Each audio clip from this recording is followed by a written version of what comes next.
Welcome to FoxTales Movie Club. I'm Sebastian Fox. And I'm Tony Sherman. Each video, we take a chosen movie and lead a discussion on our thoughts and opinions. We'll be getting into the character, plot, and technical achievements with no regard for spoilers. So if you haven't seen this movie and don't want to hear said spoilers, you have been warned. Also, stick around to the end to hear the topic for our next video. Today's movie is Jurassic Park.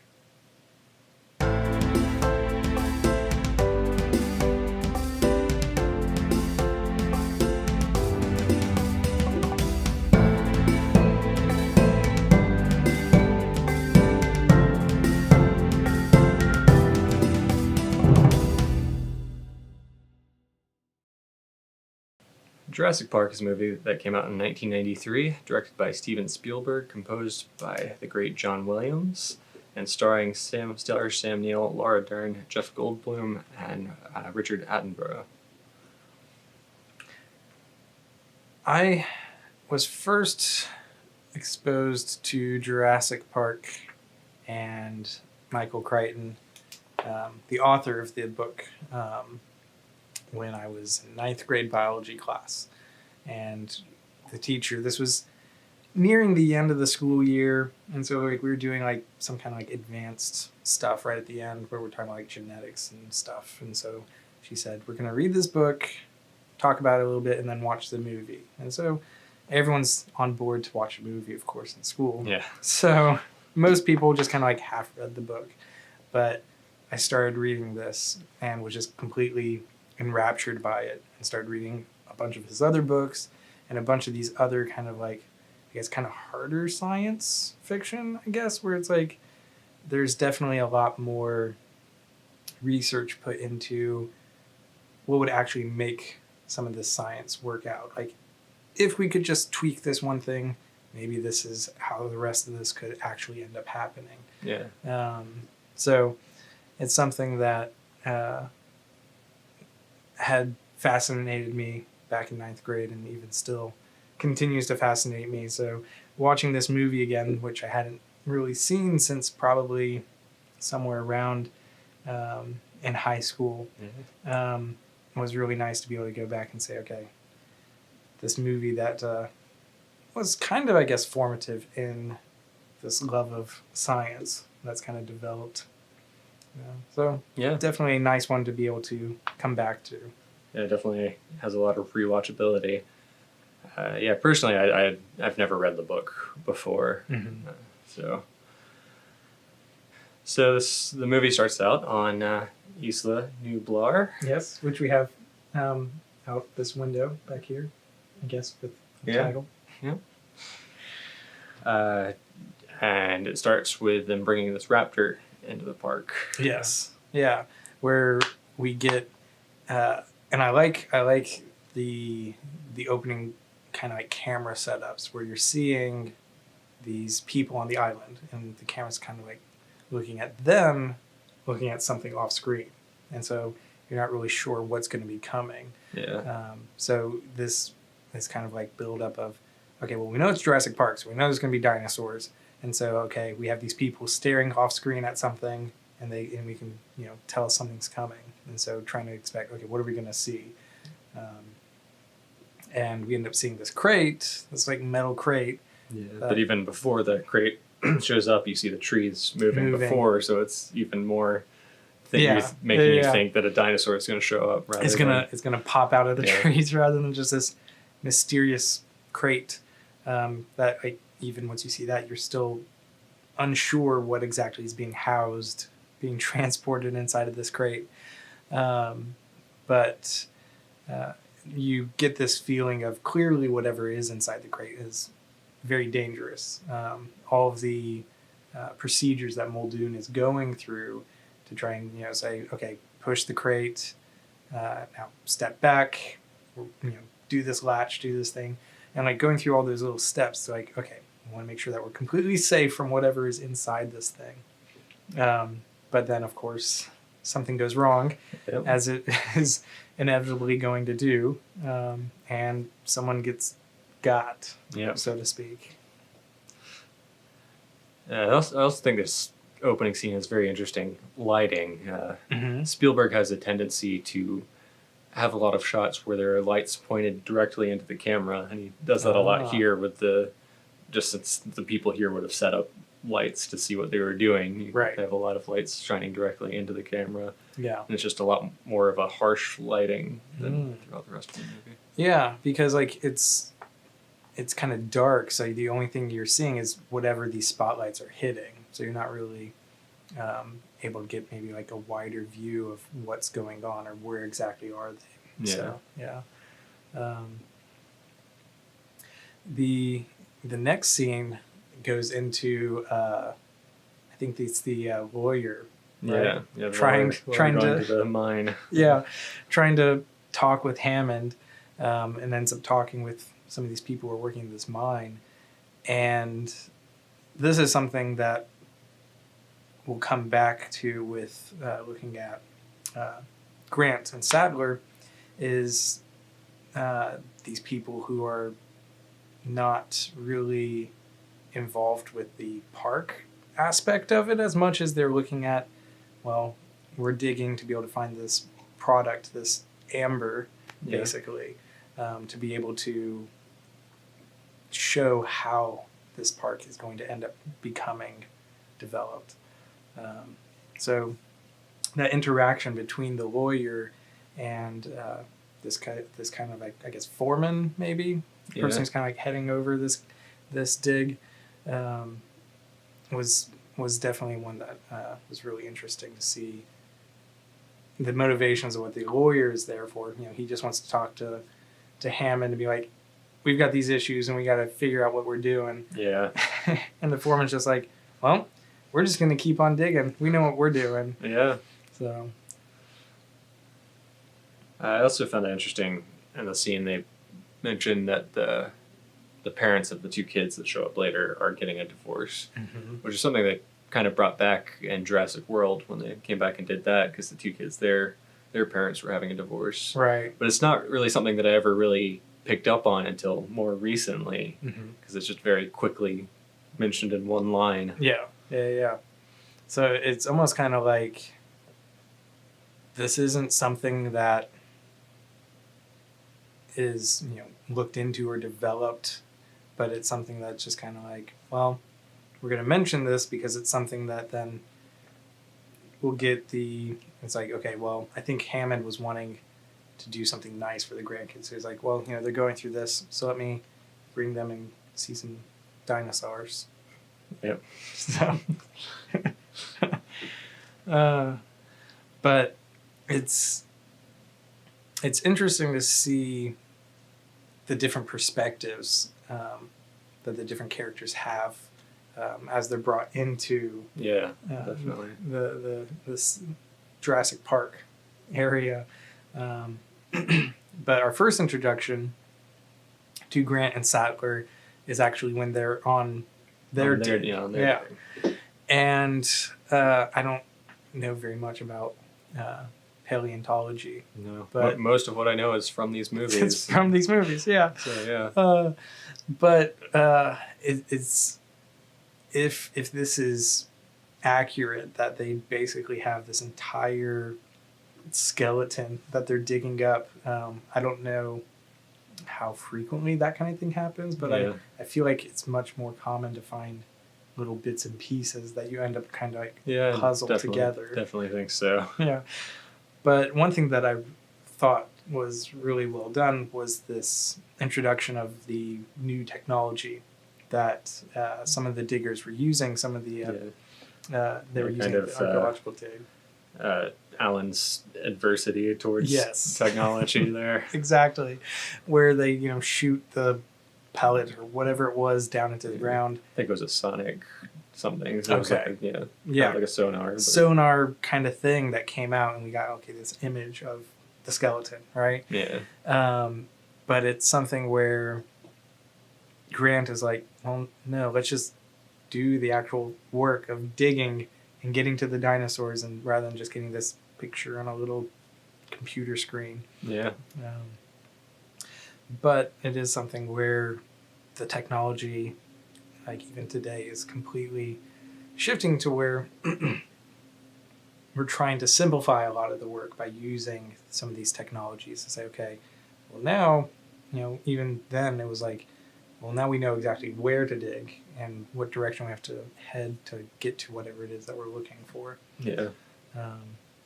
So kind of get introduced to Grant and how he feels about the technology that's being developed. And kids.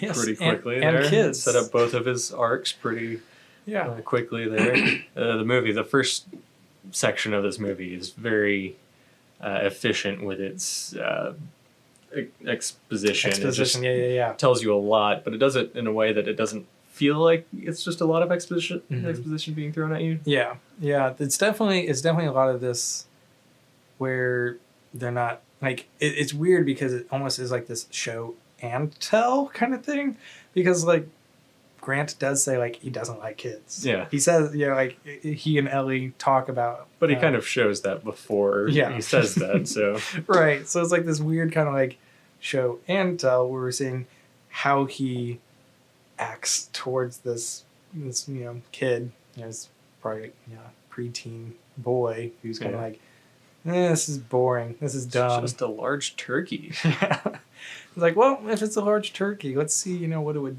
do to you with this giant claw talon thing. Do turkeys have talons? I would assume so. Chickens have talons. I think most birds have talons. Maybe. Anyway. So yeah, we get this whole Grant doesn't like kids. So we kind of have this setup of he doesn't like the kids. He doesn't like how the technology is changing the approach to the science.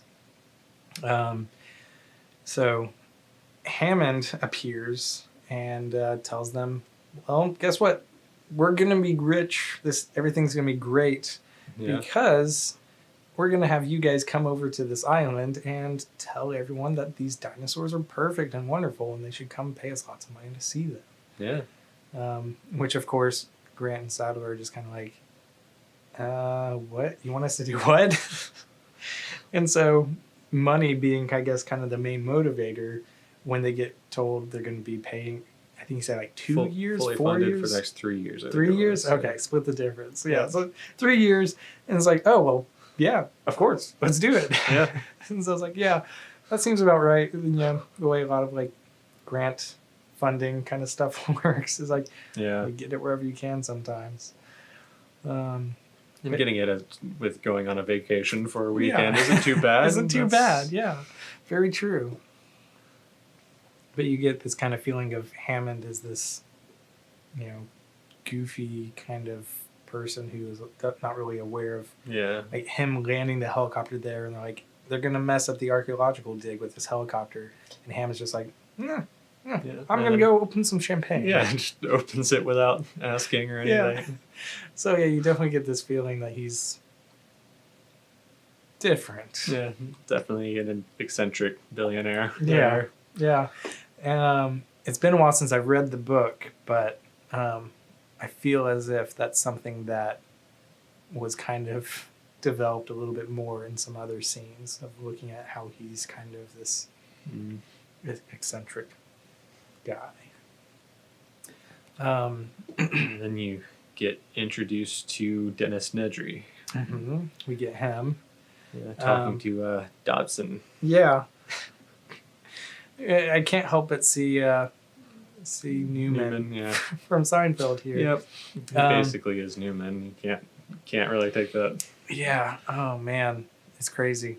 But I feel like he was almost kind of playing a Newman-esque character. Yeah. The way he got so excited at the Barbasol can, unscrewing and popping out with all the stuff. It was like, okay, that seems very much how Newman would react to something like this. But yeah, we get what's his name? Nedry. Yeah, Dennis Nedry. Dennis Nedry, and again, another one of these, I guess, themes that's kind of coming into play is this greed of Hammond is seeing it just as we're going to have this giant park and we're going to have dinosaurs and all the kids are going to love it, and it's going to make us a lot of money, which I guess the lawyer is more interested in the money it's going to make them. Yeah. But Nedry here as well is just interested in, well, they messed me up with not paying me to do all this coding, so I'm just going to steal, just a few embryos and then Yeah, I feel like Hammond kind of projects his own reasons for doing this onto other people. Yeah. Yeah, he says he has these plans, has these ideas, and it's almost like one of the lines that Ian Malcolm says later on, the whole thing about your scientists were so caught up in figuring out whether they could that they didn't think about whether they should.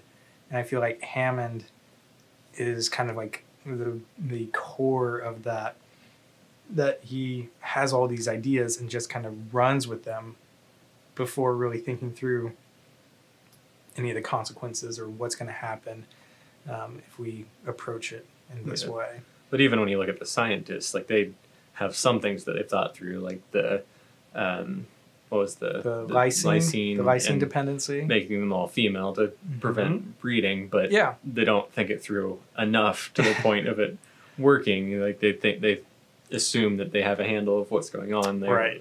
Yeah.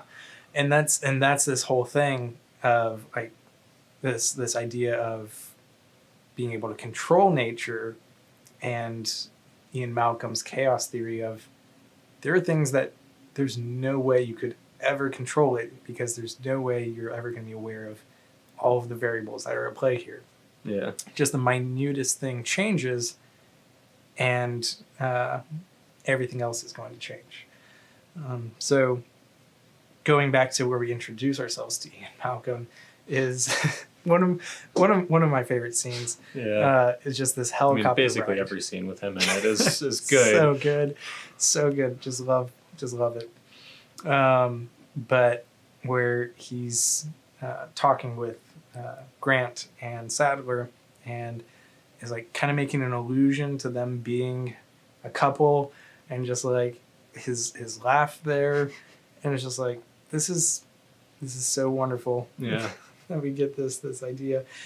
And it's weird how there are certain aspects of Hammond where he makes these assumptions and runs with things, but I feel as if Malcolm kind of does some similar things where a lot of times when he talks about like the chaos theory, he just kind of assumes that people know it, and then is surprised when they're like, no, I don't know chaos theory. Like, how could you not know chaos theory?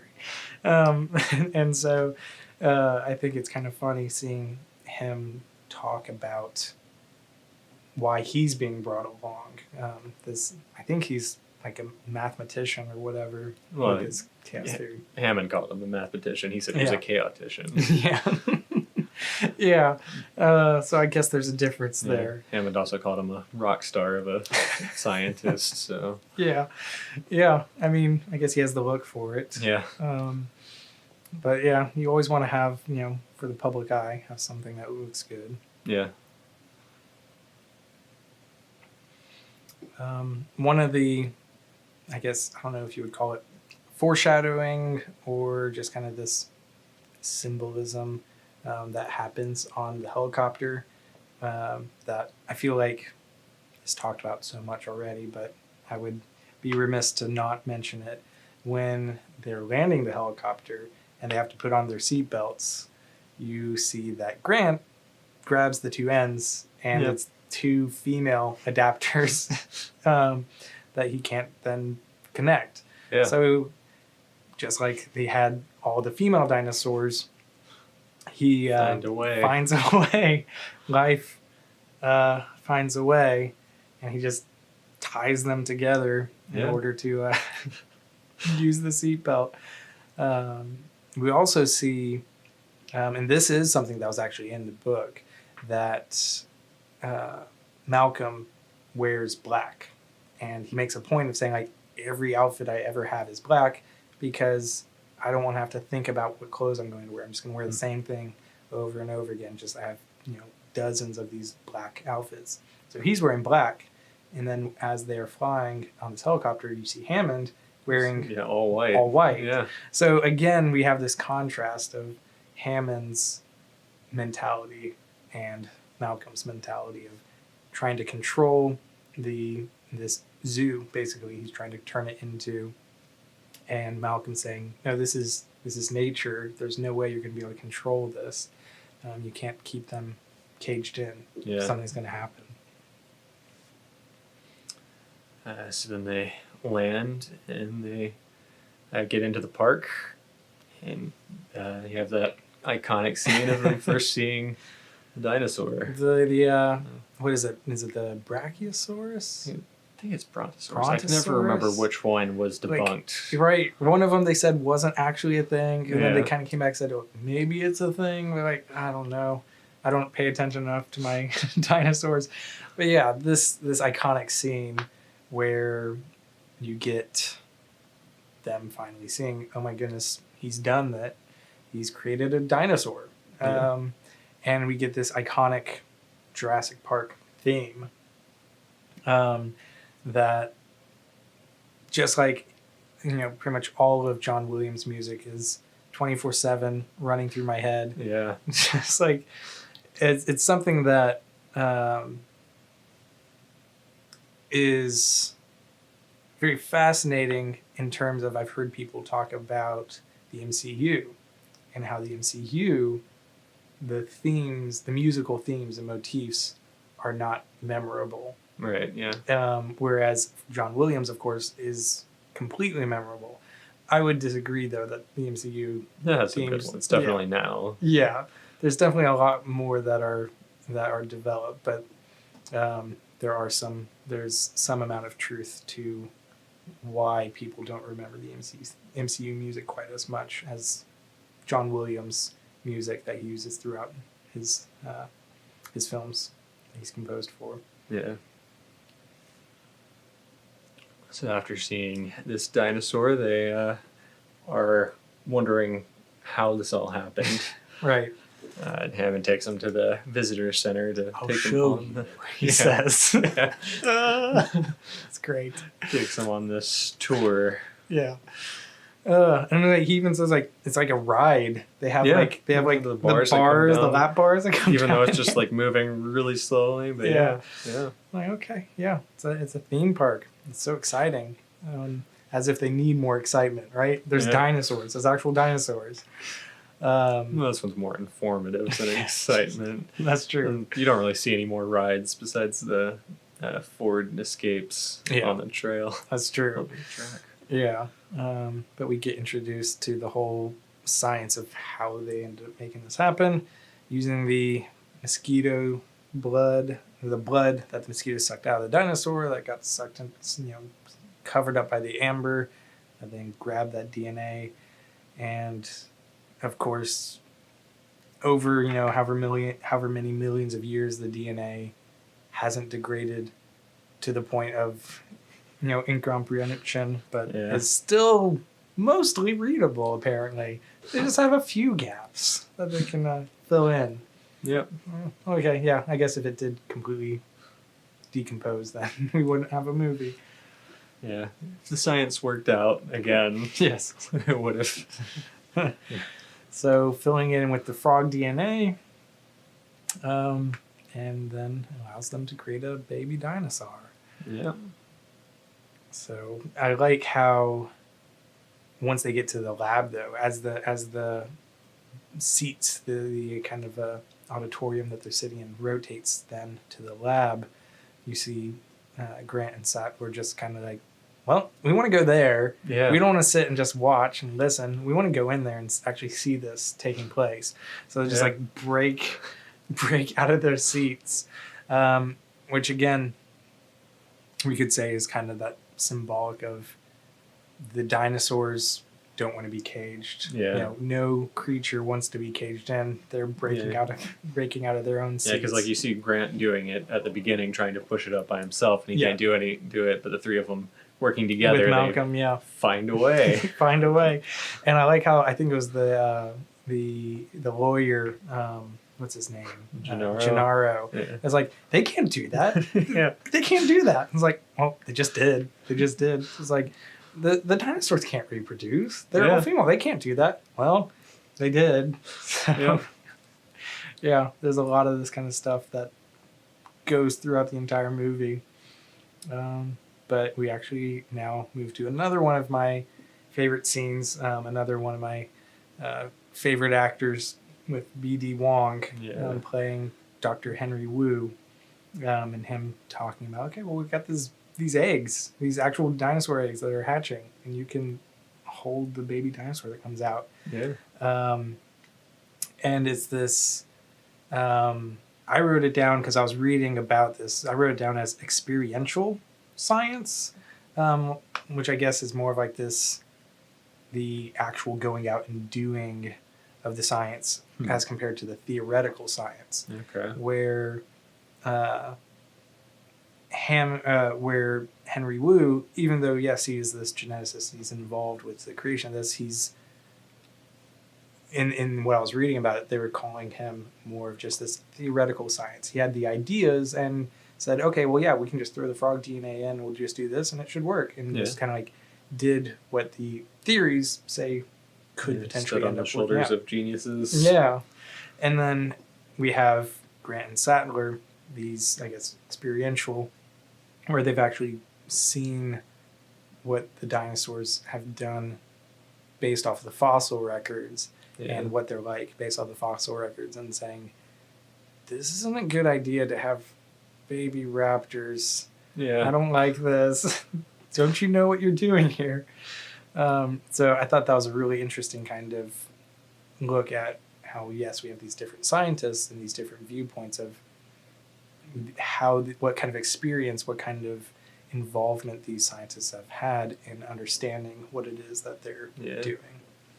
Though I feel like it's kind of a bit of a stretch to call him a theoretical scientist, because he does advance his field, and right. It's not just thought stuff. He's actually doing the work. He is doing the work, yeah. So, like, theoretical is probably not the right word, because it's not just all theory and math and whatever, but there's actual stuff for him to be involved in when he's actually doing the lab work as well.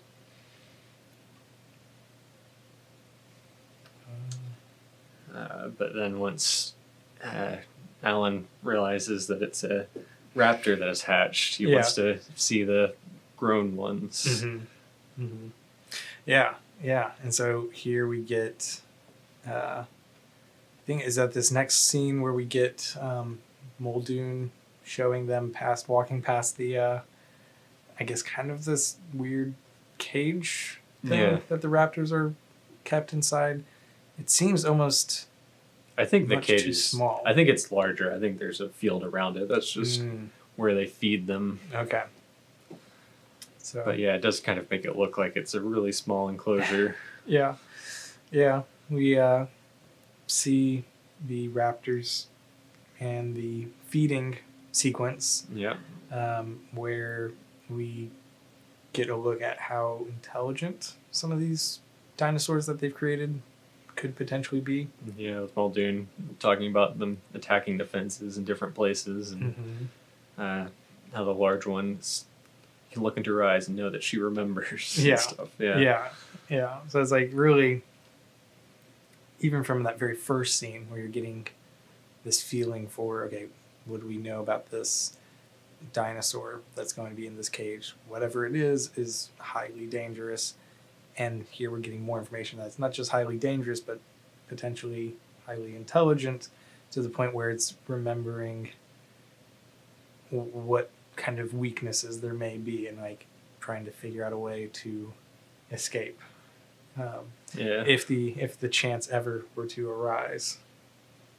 And I like in the scene when Muldoon comes up and starts talking about how he kind of fears the raptors. Hammond kind of gets defensive, and he starts trying to pull people away from that conversation and lead the conversation to where he wants to go. And it gets to a point where he just starts talking directly to Ellie, and there's kind of two conversations going on at the same time. Which I really like how they did that. Yeah. I was like trying to watch this. I'm like trying to listen and pick up on both conversations at the same time. And it's like you can kind of get pieces of the conversation that's happening where it's overlapping a bit, but it is like you're only going to get, like, for the most part, one or the other Yeah. to some degree.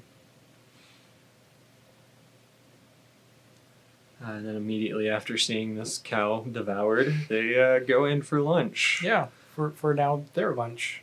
Yeah, and we get information about, well, Grant and Sattler and Malcolm were brought in to kind of more or less give the okay Yeah. and say this is a good place. And, they've got it under control. They've got it handled. People can come and visit and see these dinosaurs. And as much as Hammond is wanting them to say that, through this discussion at the lunch, it seems as if the only person who ends up being on his side is, I think he describes him as the blood-sucking lawyer. Yeah. So the lawyer's the only one who's thinking, again, going back to this greed of, think of the amount of money we could charge. We could charge whatever we want, and people would pay it. People would pay it. And so, well, yeah, I mean, if you have actual dinosaurs, that's probably going to be the case. Yeah, definitely. Yeah. But again, with Hammond kind of trying to push his reasons story. for doing Yes. it, he says Yes. that it's for everyone. It's not just for the super rich. Right. Yeah. And that's something that he talks about in the book as well, where he's saying, like, I want this to be a zoo, basically, that anyone can come to, that kids want to see these dinosaurs, these creatures. Let them come and see what once was created. So it's this idea that he is not being driven by greed, but simply by, this is something that I want to be able to show the world. I mean, I think it's a different kind of greed. It's not money greed, but he wants to. He's driven by a desire to have his name with this. So it's not. It's not. It's not greed of money, but money. it is. There is still that it's self-serving. What he's trying to do. Yeah. This. I guess kind of like a pride. It's like I can't think of the exact word of what it would be, but yeah, but it's there, and it's clear that Grant and Sattler and Malcolm have their reservations as to what is going to be done to make sure that this is actually under control. How can you prove that this is going to be as safe as you're wanting to say that it will be? Yeah. This was also when we were just watching back the Mr. DNA scene. Yeah. We saw another example of the light. Yeah, in both of these scenes, that one, how you have the projector shooting on the screen, and when it shows the people, you can see the projector over them. Yeah, yeah. So like this backlight that, like, as the camera turns, the light is then hitting the back of them. Yeah, the back and you of get Grant's that head, glow around the outside. Yeah, yeah. And we see a little bit of that there in the lunch scene as well, where there's like these, it's very dark except for the table. Yeah. And then these, like, they have these screens all around with projectors shooting across the table. Yeah. It was like, this is very interesting. Like, what is this? What is this place? How strange. But yeah, very interesting. It also seems weird to have a table like that in a theme park. It's not really big enough to fit like a large number of people. It seems more like they'd have. I guess you see the cafeteria kind of later. But yeah. I don't know. Maybe this is a bit of a weird room. Maybe it's like Hammond's super secret boardroom or something. Maybe. This is where I have my secret meetings and eat my fancy foods. Yeah. The food, like he says throughout the movie, spared no expense. Like, the food is exquisite throughout the sure movie. It was sea bass and something. Chilean sea bass. Yeah. Okay. Yeah. All right. And then the grandkids show up after this lunch. Yeah. Which we mentioned, Tim and Lex, and there were certain things that I didn't pick up on when like I don't remember seeing this, like some of the interactions between Tim and Lex, especially towards Grant. Like I remember them being kind of fans, but like there was sort of like when Lex trips and kind of falls and stumbles and grabs Grant's hand and then just walks hand in hand with him. Won't let go. Yeah. And Tim like going through the car and just kind of like following him from car to car. Yeah. And like, oh my goodness, he is so frustrated here. Like he does not want to be with these kids. Yeah. And they want nothing more than to be with him. So very interesting there. Yeah, they never really gave a reason for why Lex kind of clings on to him. I don't know if that was just because Ellie told her that it would annoy him. Yeah. Yeah. But yeah. It's possible. Then they go on the dinosaur tour. Yes. These Ford Escapes. Yeah. What was it? I can't remember. What I was going to say. Yeah, they go in these Ford Escapes, and that they don't even like drive really because it's all on a track. Yeah. And so it's like, okay, maybe they just wanted to use these vehicles. Yeah, they could have used anything if it's going to be running on a track, but whatever. But it ends up being kind of underwhelming. Yeah. Because they don't really see very much of anything. Which happens sometimes. When you go to a zoo, you don't always see every animal. See the animals, yeah.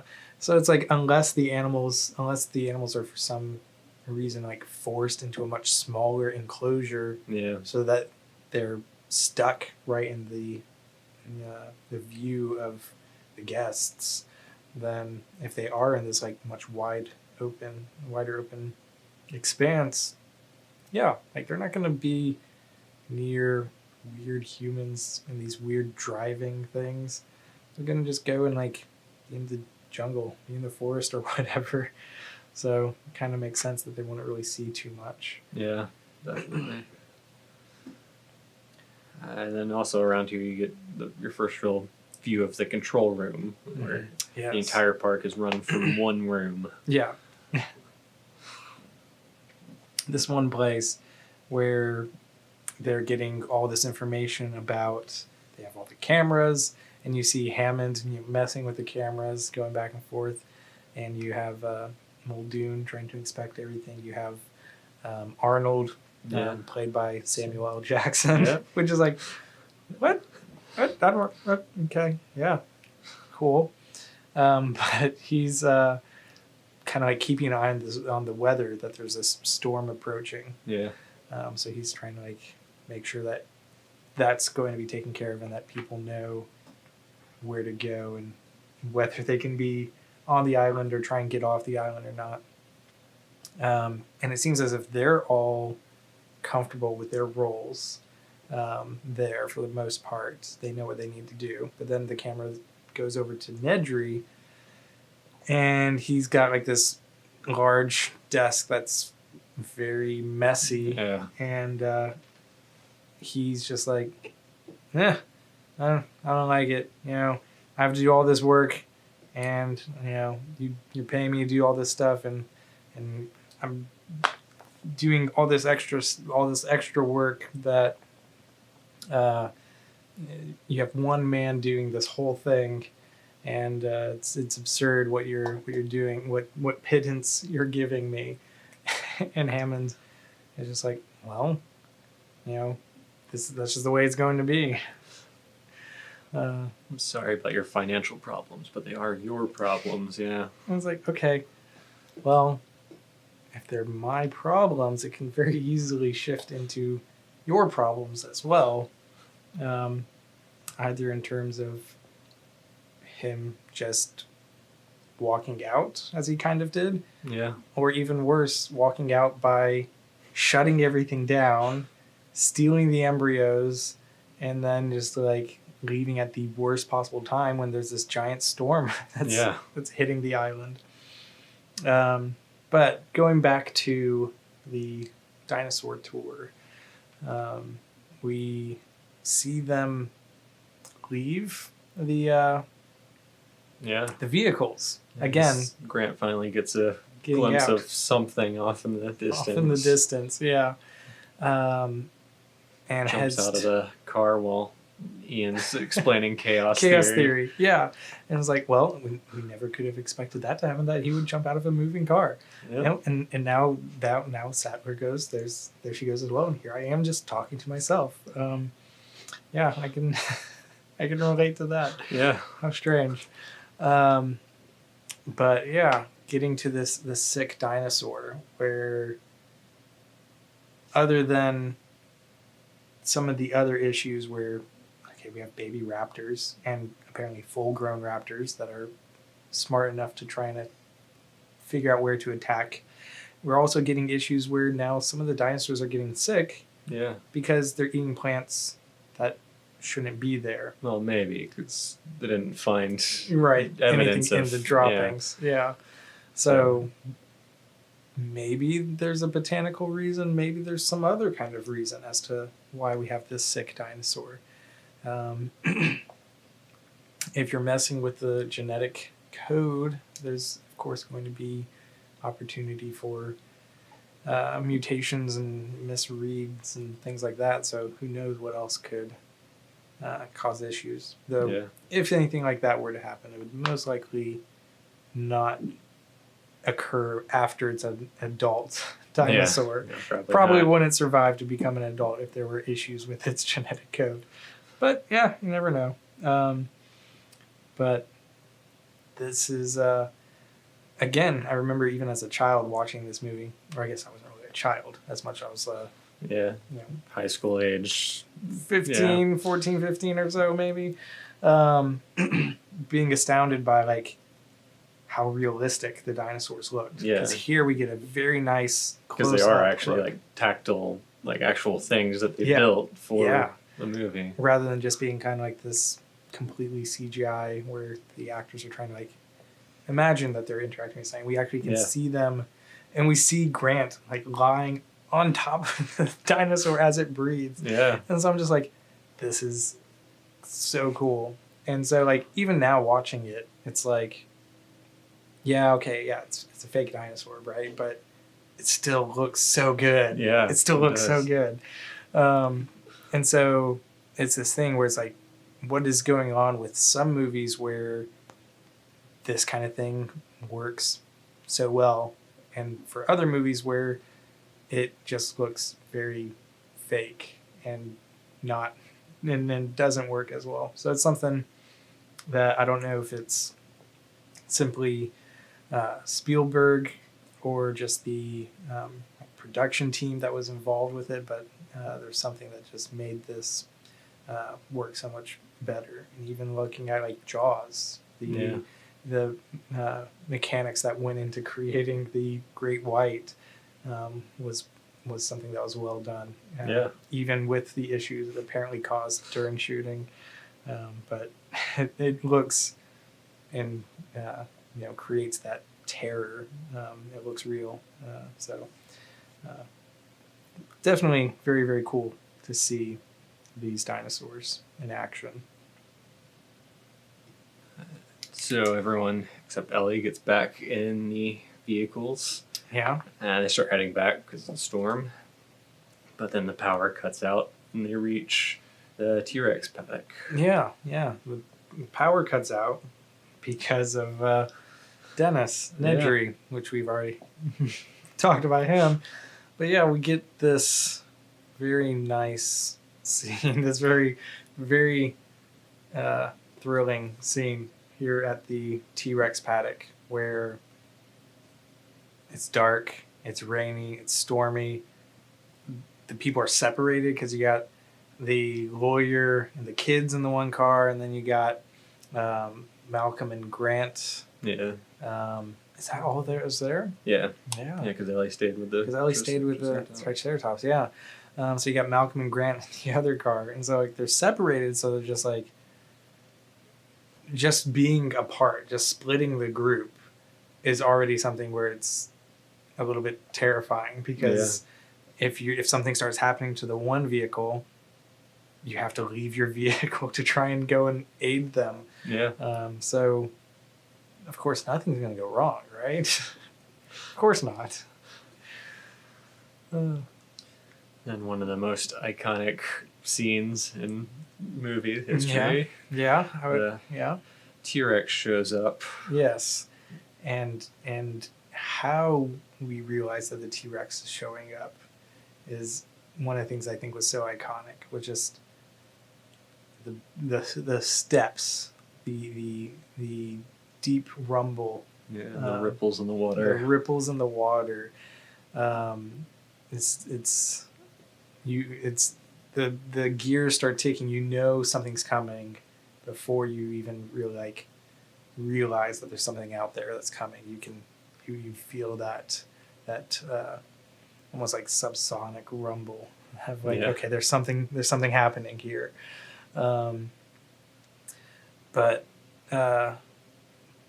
all of the people there, right, they're thinking, okay, well, if the power's out, that means that these electric fences aren't going to be doing anything.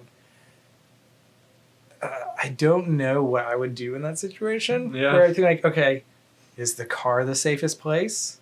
It's metal, it's enclosed, or am I good to just kind of walk back to the headquarters, the center, and I don't know. I don't know how far they had been driving, but they had already passed the. What was the first dinosaur they passed? The Diplodocus or something? Yeah. Oh, man. Because they mentioned the ones that can do the spitting. Yeah.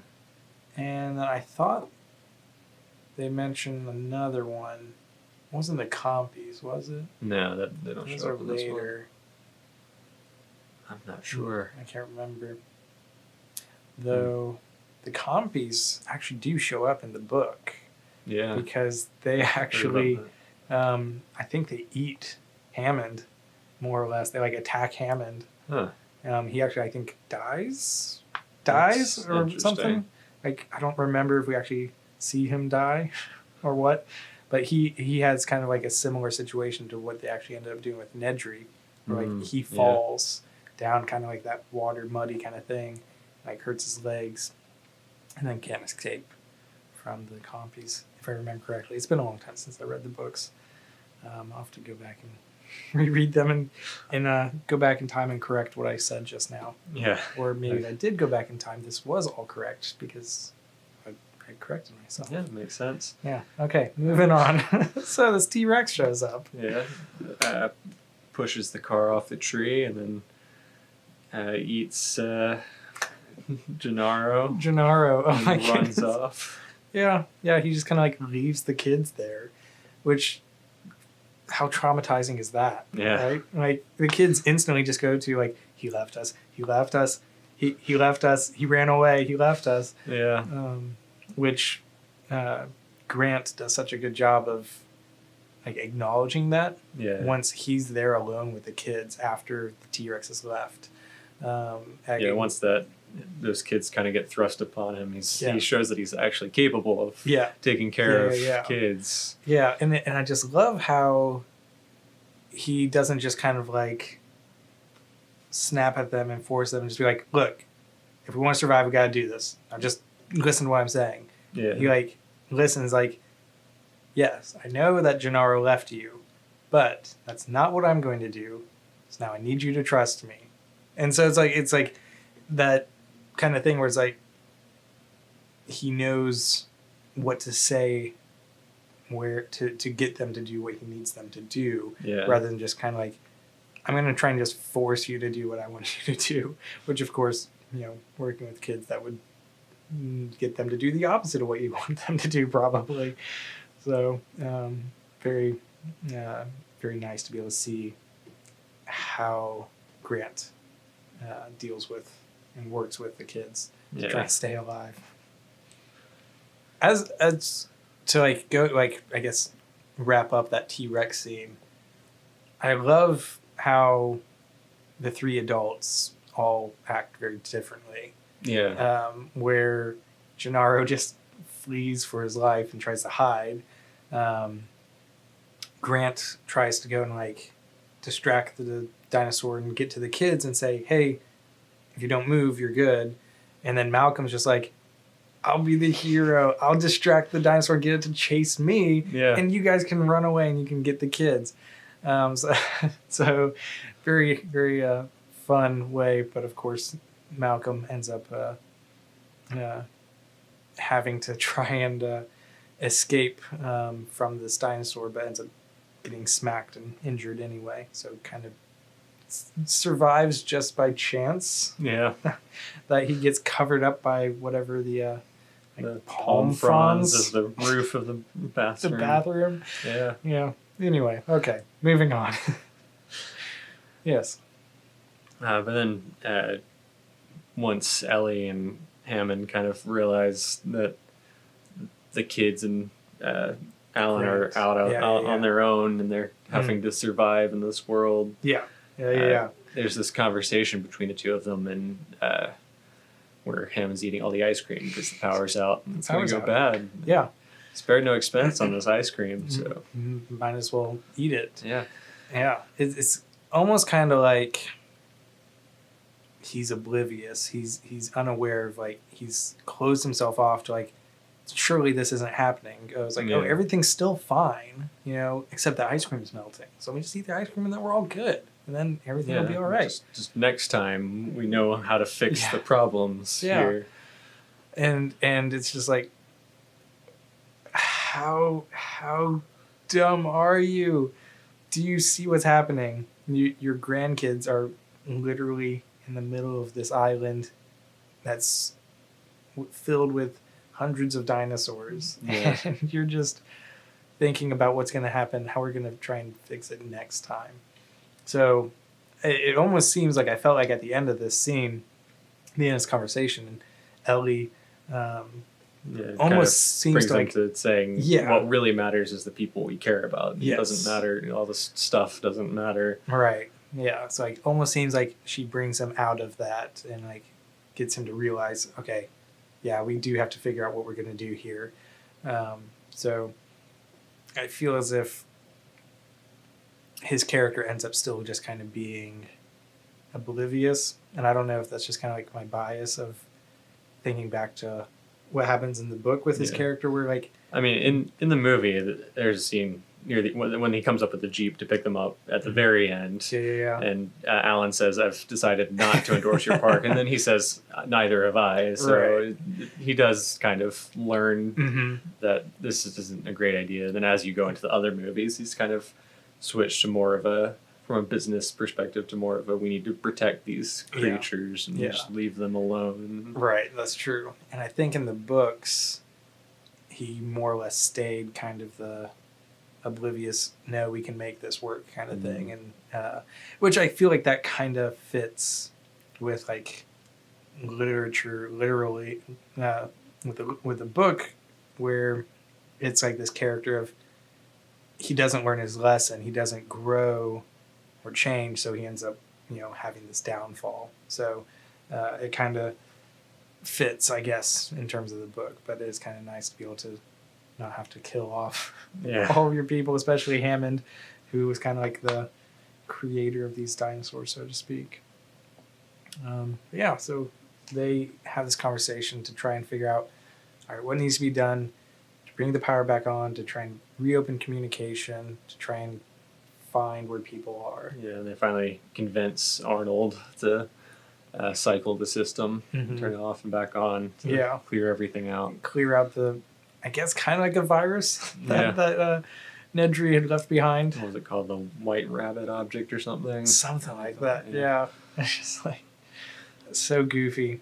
And it works, but then they have to go flip the breakers on the other side of the complex. Yeah, which means having to go through what was the an area where the Fear the Raptors might be. So having to figure out, okay, who's going to go? First, Arnold just goes by himself because they don't realize the extent of what they turned off. Yeah. and like he should have had it on by now. It should have been. It should have been a quick thing. So unsure of what's happened to him. And through this, we have Grant and the kids having just kind of a blast in terms of exploring to some degree. I don't know if I describe it that way, but they see the dinosaur eggs and the gallimimuses. Yeah. Oh my goodness. I feel like that would have been so cool. Like just kind of like walk through this field and just see this like herd of dinosaurs just running along. That'd be so amazing. Up until the part where you kind of realize they're running away from something. And running directly towards you. Yeah. And like even when they hide behind that fallen tree and the gallimimuses are hitting the tree, it almost looks like the tree would have crushed them. Like the way they're sitting up against the tree, like it looks like they're getting hit by the tree, but they're not reacting, so maybe not. But whatever. But yeah, we see the T-Rex again, so we know that it's still out there, kind of roaming the area. And they eventually get to this electric fence. Yeah. Right? And so they just have to get to the other side, and then they can continue their way. And then they're just basically at the main building. Right. They're so close. But right when they get there is when Ellie gets to the facility to flip the breakers. Mm-hmm. So, and Muldoon went with her because hadn't heard anything from Arnold. So like, okay, well, Muldoon will go. He's got this crazy shotgun thing, and try and get away from the raptors because like as they're heading in, Muldoon realizes that they're being followed, they're being watched, being hunted, and it's something where it's like the camera follows Ellie as she runs towards the electrical compartment area, and so like you don't really know. Okay, well, it seems as if something were to happen, it would be following her, maybe because she's the one who's running. Right. But I guess the raptors are a little bit smarter than that. And so instead of maybe going after her, most of them kind of hang back, it seemed. But then after Ellie gets the power back on, and Tim almost dies. Yeah. And Muldoon actually dies. Yeah. And again, the same way that he mentioned that it would happen. Yeah, that same explanation at the very beginning of the movie. Yeah. And the two coming in through the side. So it's like, that's exactly how they attacked. Yeah. But then all the surviving people are able to get back to the visitor center. Yeah. Back in one place. Mm-hmm. Mm-hmm. And Grant more or less drops the kids off at the cafeteria. Yeah. And says, just chill here. I'm going to go see if we can find someone and figure out what's going on. And we get some more scenes with the raptors. Yeah. Chasing after the kids, which we get the initial scene where Lex sees one of the raptors behind the screen, where we have the raptor on the screen, and then you see the shadow of the raptor from behind, which is a very neat way to like see the raptor coming in without really seeing it. They get chased all around. Yeah, they go into the kitchen and the raptors open the door. Yeah.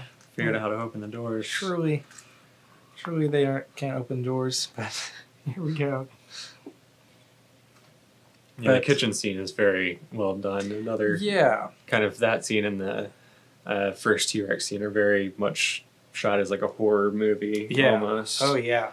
Very tension-filled. Yeah, it's very true. And it's one that, like, every single time I rewatch this, unless I'm, like, actively thinking about it, the, like, final kind of reveal for how Lex gets out of the the situation where she's getting chased by the raptor seems to catch me off guard. Even though like I know it's coming, if I'm not thinking about it, I'll be like, and then it's like, oh wait, no, wait. Yeah. It was just the mirrors because Yeah. the shiny reflective metal.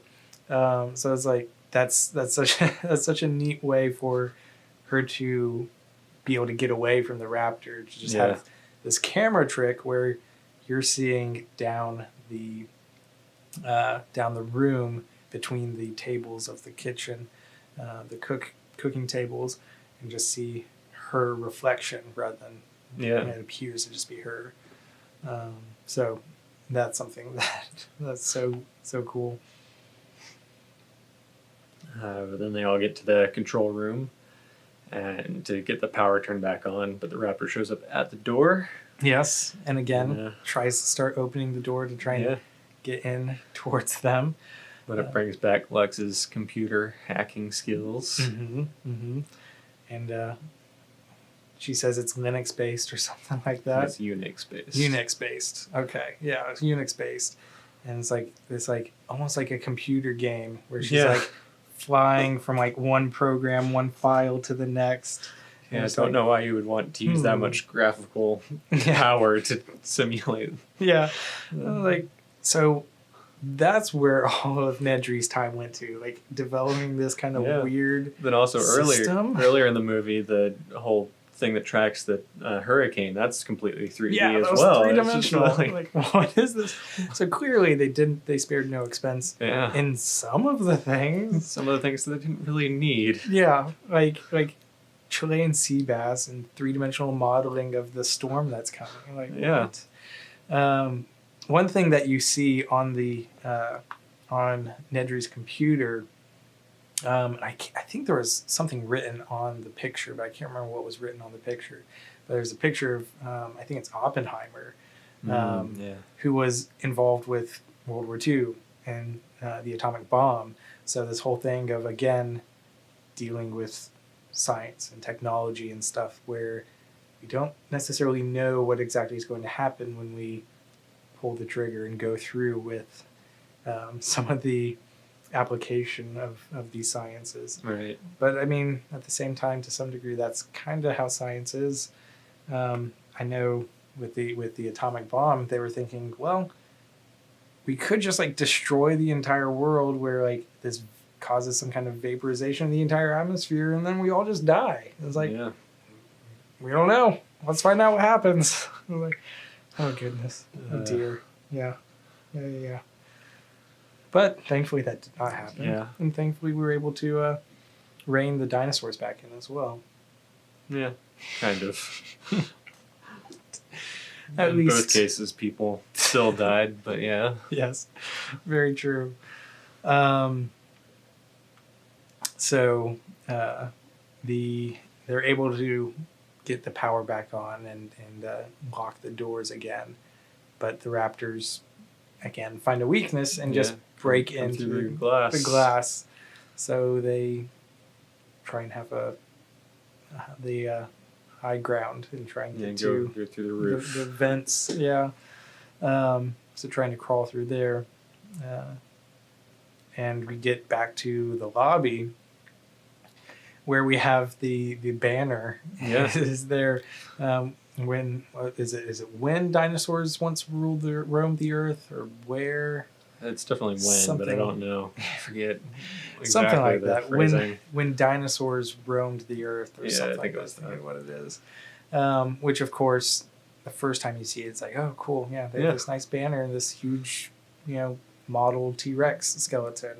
Yeah. But then they break the Brontosaurus or Brachiosaurus or whatever it is. Yeah. When they're fleeing the raptor. Yeah. And then the T-Rex comes in and wrecks everything else. Saves the day. Yeah. Like grabs the raptors and chases them off and allows for the humans to flee. And once again, you have T-Rex as kind of the final hero, the king of this story, so to speak. But it finally does allow for the Grant and Sattler and the kids to rush out to where Hammond and Malcolm are waiting in one of the vehicles. Yeah. To try and like drive off towards one of the helicopters. Which did they mention? I'm trying to remember if they mentioned in the movie that they were going to have the helicopter there or not. I'm pretty sure that was the whole reason they're getting the phones back on. Is Sorry. Sorry. I'm pretty sure that was the whole reason they were getting the power back on was so that they could call a helicopter Contact the from helicopter. the mainland. Okay. And they might even say it when Alan calls Hammond that they're at the end where he says to call a helicopter. Yeah. Okay. But I like once they get to the helicopter, Hammond kind of takes one last look Yeah. out at the park, and Grant comes up behind him, puts his hand on his shoulder, and Hammond just jumps there, like, just kind of because he still has all of that energy, that fight or flight still going. Exactly.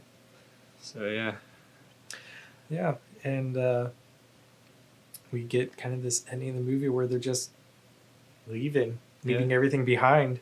Yeah, and they're in the helicopter. You get Hammond looking at his staff or his walking stick with the amber, the mosquito and amber at the top, and Grant sleeping with the kids. So kind of wrapping up, or kind of driving home both of their arcs there in that last little bit. Very true. And so it's like, oh, that's so touching that the kids are just bundled up in his arms, so to speak, and. Kind of a nice way to end the movie, but then leads this question of what's going to happen to the rest of these dinosaurs on the island. Yeah. So leaves it a bit open to like. I mean, it does bring up the lysine thing. And what's going to happen with the lysine? Are they just going to die after a certain amount of time because they can't get the lysine? They had the mutation from the frog DNA to go and be able to breed. Is there going to be something that happens there that changes? Yeah. Which, of course, spoilers for another movie, maybe. Maybe. But yeah, I think that about wraps this up. Yeah. So, Jurassic Park, definitely a very nice movie, very enjoyable, but I think I'm gonna have to like vote that the book I found better, just because it's something that the theater of the mind, being able to kind of like visualize your own way of seeing it, there's something that's powerful about that imagination.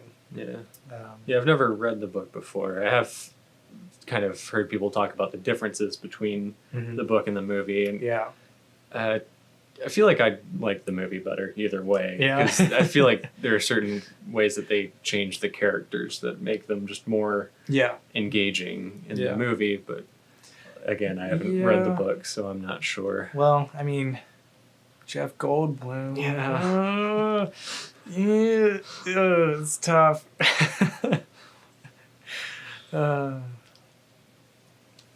So I'm just going to have to read the book at some point. Yeah, and then we can compare. Yeah.